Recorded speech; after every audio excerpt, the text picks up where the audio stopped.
सभी साथियों को जय जोहार, जय वीर प्रदेश।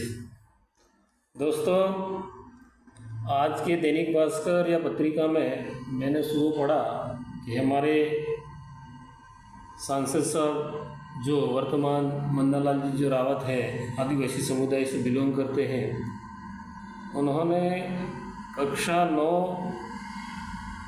की पुस्तक में यानी कि सामाजिक युग की जो पुस्तक है उसमें मानगढ़ धाम हत्याकांड के बारे में जो घटना घटित हुई थी वो क्यों हुई थी उसके बारे में उस पुस्तक में जो लिखा गया है उसके बारे में वो खंडन कर रहे हैं और वो कह रहे हैं कि उस पुस्तक में जो लिखी हुई चीज़ें हैं वो गलत तथ्य है, उनको हटाया जाए। और उन्होंने मुख्यमंत्री के नाम से पत्र भेजा है कि उस पुस्तक से वो चीज़ें लिखी हुई आदिवासी समुदाय के बारे में वो हटा दी जाए।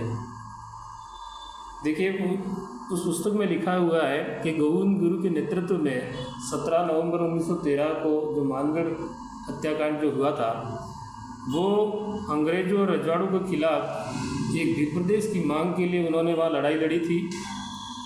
और उस लड़ाई के लिए उन्होंने कई आदिवासियों ने यानी 1543 आदिवासी वीर शहीदों ने वहाँ अपनी जान गंवाई थी।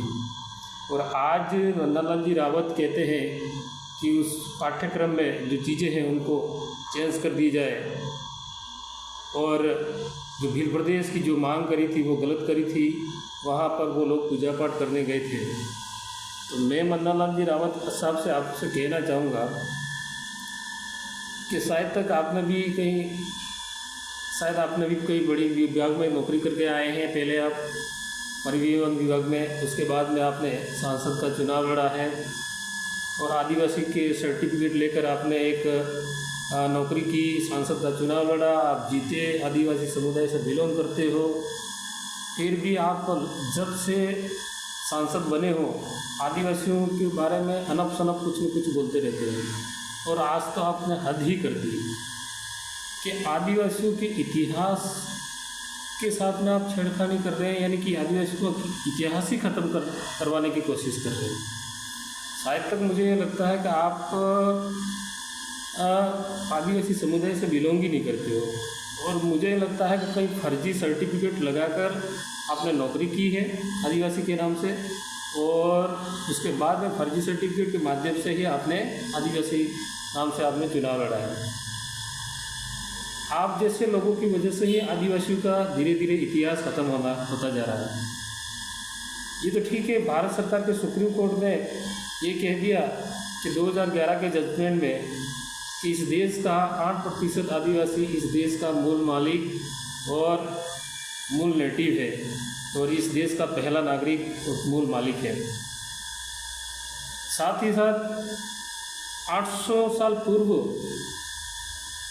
भारत में कहो या फिर ये राजस्थान में कहो या हर क्षेत्र में कहो, इस पूरे देश में भीलों का राज हुआ करता था और भील राजा हुआ करते थे। मैं आपको बता दूं, कोटिया भील के नाम से कोटा की स्थापना हुई, सोनारा भील के नाम से सलूम्बर की स्थापना हुई, आशा भील के नाम से अहमदाबाद की स्थापना हुई। इसी तरह से कई राजाओं के नाम से, आदिवासी राजाओं के नाम से अनेक स्थानों का नाम पड़ा। और आप इस तरह से आदिवासियों के इतिहास को हटाने की कोशिश कर रहे हैं तो आपको समाज माफ़ नहीं करेगा। और मैं तो हमारे जो आने वाली पीढ़ी है और जो हमारे जो आने वाले जो योग्य इतिहासकार हैं उनको मैं कहना चाहूँगा कि ऐसे लोग जो यहाँ संसद में जाकर बैठ के फिर भी हमारे इतिहास के साथ में छेड़खानी करवा रहे हैं, इनके बारे में इतिहास में लिखा जाए और आने वाली पीढ़ी को बताया जाए कि हमारे इतिहास को ख़त्म किसने करवाया। ऐसे ही लोगों ने, हमारे ही समाज के लोगों के द्वारा ही हमारा इतिहास ख़त्म करवा दिया गया, इसीलिए आज हम पीछे रह गए। हमने किसी भी इतिहास के साथ में, हमारे दादा परदादा ने किसी भी इतिहास के साथ में खंडन नहीं किया, लेकिन हमारे ही व्यक्तियों द्वारा, हमारे ही आदिवासी समुदाय के द्वारा हमारा ही इतिहास ख़त्म करवाने की बात की जा रही है। रही बात, अगर आपको आदिवासियों से इतनी घृणा है, आपको इतनी जलन है तो मैं तो यूँ कहना चाहूँगा कि आप किसी अन्य समुदाय से जाकर किसी अन्य समुदाय में बिलोंग हो जाओ, किसी अन्य समुदाय का सर्टिफिकेट ले लो और वहाँ चले जाओ। बार बार आदिवासियों के ये गालियाँ देना या फिर आदिवासियों के इतिहास के साथ में छेड़छाड़ी करवाना, और इसीलिए हमारे राणा पुंजा भील का भी जो कई लोग विरोध कर रहे हैं, राणा पुंजा भील नहीं था, क्योंकि वो घुमट का राजा राणा पुंजा भील ही था जिसने महाराणा प्रताप के साथ में कंधे से कंधा लड़ाकर हल्दीघाटी के में युद्ध लड़ा था। इसीलिए आज मेवाड़ के प्रतीक चिन्ह पर आज भी एक तरफ राणा पुंजा भील का चित्र अंकित है और दूसरी तरफ महाराणा प्रताप का चित्र अंकित है। ये मेवाड़ के राजसिंहासन आज वर्तमान में जिंदा हैं लक्ष्यराज सिंह, उनसे भी पूछ सकते हैं, और आज भी उस प्रतीक लोगो जो मेवाड़ का लोगो है, प्रतीक चिन्ह उस पर है। और ऐसे आदिवासी नेताओं की वजह से ही अंट संट बोलने की वजह से हमारे इतिहास का खंडन हो रहा है।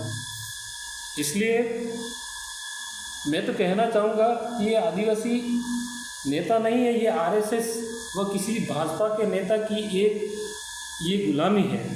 और ये आरएसएस व भाजपा के नेताओं के द्वारा कभी भी समाज के बारे में कभी एक भी पोस्ट करी हो तो बताओ।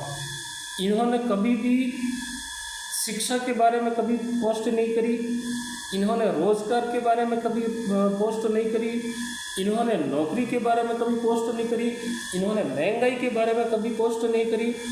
ये सिर्फ देश में नफरत फैलाने का काम करते हैं और सत्ता की दलाली करते हैं, इनका कोई दूसरा काम ही नहीं है। और आमने सामने किसी भी समुदाय धर्म विशेष व्यक्ति से लड़वाने का काम है और वोट लेने का काम है, और देश में नफरत फैलाने का काम ऐसे नेताओं का है। तो इसलिए मैं कहना चाहूँगा पूरे भील प्रदेश को कि ऐसे नेताओं को आने वाले समय में ऐसे स्थान पर नहीं भेजें, ऐसे ओंदे पर नहीं भेजें, नहीं तो आने वाले हमारा इतिहास को ये बर्बाद कर देंगे, ख़त्म कर देंगे। हमारे आने वाली पीढ़ी हमसे पूछेगी कि आदिवासियों का इतिहास क्या था। अगर किसी एक व्यक्ति ने कहा भी है कि अगर आदिवासी से लड़ना है या आदिवासी से जीतना है तो आदिवासी से लड़ा लो, तभी आदिवासी से जीत पाएंगे। इसीलिए ये मन्नालाल जी रावत भी इस प्रकार से उल्टा बयान दे रहे हैं।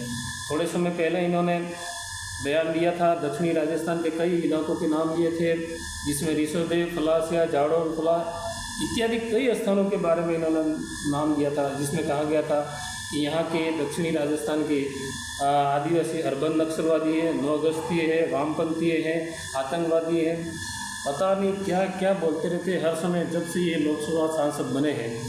इसलिए मैं कहना चाहूँगा कि जो हमारे पाठ्य पुस्तक में भीलराज या भीलराज जी या भील प्रदेश की जो मांग आज नहीं 800 साल पूर्व की मांग थी और लग चलती आ रही और चलती रहेगी।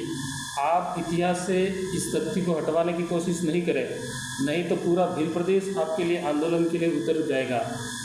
मैं अपनी बात को यहीं विराम करता हूँ। जय जोहार, जय प्रगति, जय भील प्रदेश।